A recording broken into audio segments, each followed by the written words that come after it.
It's really hard to out-weird the writer Chiaki J. Konaka. As far as I'm concerned, he's the king of weird writers. Fans may know him from more accessible series like Serial Experiments Lain or his work on Digimon, but the hardcore followers know the deeper you dig with his work, you'll find out that this guy is a certified freak. Sometimes it's to the point where you stumble on something he's made that makes you question his sanity, and that's where the OVA Malice Dolls comes in. The best way I could describe it is if like Blame had rough intercourse with Reboot or something.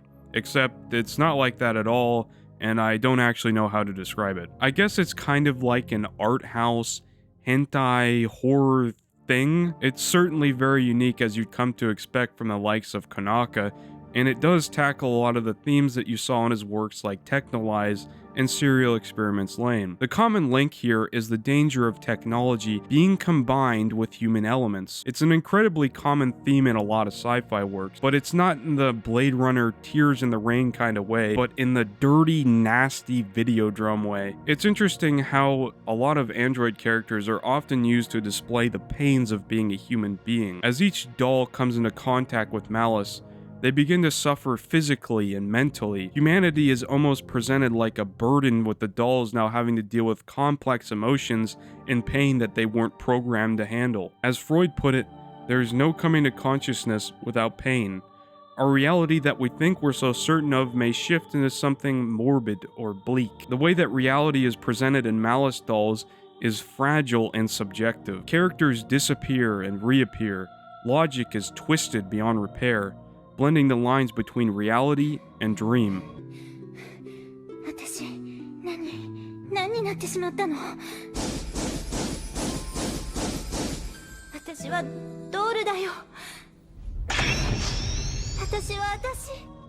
The titular dolls featured are like soulless husks that have promptly been discarded of their usage, causing them to be stuck in a state of limbo. The main character, Malice, whose name is a spin on Alice from Alice in Wonderland, undergoes some type of rebirth that allows her to leave her flawed world and programming behind, where she's shown in an angelic creature form, flying away. It also seems like a sacrifice that she makes to reset her world, and removes herself from other people's memories, just like in Konaka's Serial Experiments Lain. More importantly, the world of Malice Dolls is full of Gnostic philosophy. The material world that they inhabit is inherently flawed, and so are the bodies that the dolls acquire. As soon as they mess with the human elements, they begin to experience those inherent flaws of the human condition. Physical and mental pain are acquired, and all memories of the past bring about pain to them. It's only when Malice frees herself from her ignorance and obtains Gnosis that she's finally able to escape the flawed material world. The gods that are often spoken about would be their flawed creators, which would be the humans who have abandoned them, just like the Demiurge. You could also say that they're malevolent creators because they have an obvious lack of care for them or their autonomy. That renders them as slaves of sorts, and it's obvious once Malice becomes human, she's completely disgusted with her original purpose. お客様のこと。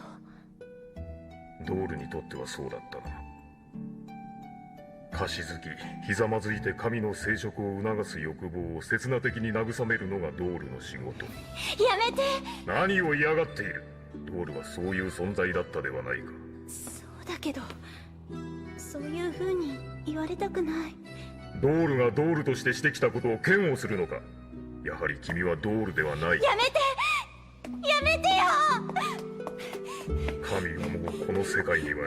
Its wonderfully bizarre plot has a fittingly bizarre and dirty animation style. Nothing about the show looks pleasant to look at, and it blows my mind that they utilized the ugliness of early 3D animation on purpose. Konaka said that he was looking for a Czech stop-motion animation quality, and I can definitely see that kind of vibe. I kept having Jiri Barta's Pied Piper come to mind when I watched it. The art direction is incredible to look at, and also makes you want to take a shower at the same time. This is thanks to the artist Yasuhiro Moriki. Would you believe me that this guy also worked on a Gundam series? If you haven't looked at any of the concept art, I highly recommend giving it a look because the show's lighting is incredibly dark and sometimes it covers the characters' beautifully strange designs. It's a double-edged sword that puts the viewer in a very hostile and isolating world, but it can often be a bit too dark to see the beauty of some of the models.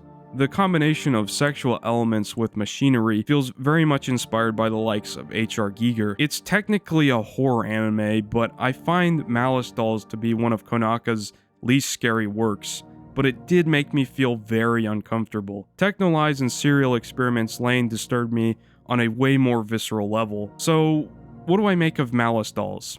I kinda liked it. I'd be lying if I said I thought it was Konaka's best work, but its themes of the story and the art direction thoroughly caught my attention. I guess my biggest gripe would be that I wanted more of it. The world that Konaka has created here is one of his most surreal and bleak landscapes. The philosophy of the show resonates with me on a deeper level, but it's only about 3 episodes in length. It would have been nice to spend more time with the rest of the dolls or the administrator. This is one of those anime that I think could be very easily misunderstood, but I think I got what it was going for. Konaka's work isn't for everybody, but it really was a unique and wild ride of an anime.